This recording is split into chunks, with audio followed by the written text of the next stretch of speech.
living in a triple planetary crisis with biodiversity loss, with climate change, and with pollution challenges. The project is addressing all of these by promoting the understanding of the importance of blue carbon ecosystems such as mangroves and seagrass, tidal marshes, and we've also been invited to evaluate kelp forests.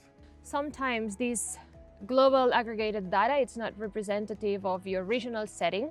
So I think it's important that we are able to kind of downscale those global estimates to the European level to have Tier 1 European values, or even if we have enough data, to go down to country level Tier 2 values to have a better representation of both removals and emissions from these ecosystems. The problems we are solving are both scientific and technical, and the other one is more of a political or a policy and a social challenge. Countries have had the opportunity to include these ecosystems in their reporting to the Paris Agreement, working with national managers and national reporters to try and really understand what have been the barriers which have challenged the inclusion of this opportunity. These blue carbon ecosystems can be used to drive policies and decisions for the future. So I think our work is very important for policy to inform the European Commission and associated countries like the UK, where I'm based, because they determine often the regulations that companies and private actors have to follow. And if we are able to promote or incentivize their investment in blue carbon ecosystems with our research, that will upscale blue carbon restoration and conservation. We're hoping to incentivize the uptake of standard reporting so that it forms part of national greenhouse gas inventories.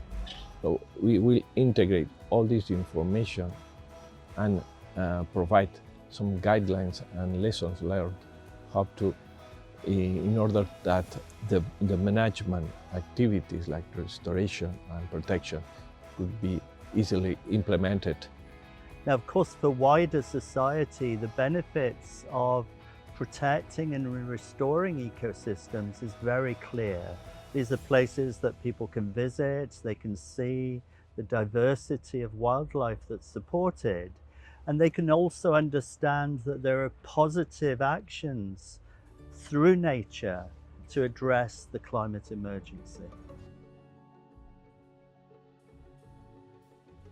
The project Sea Blues is funded under the collaborative agreement between the European Union and China on research around climate change and biodiversity.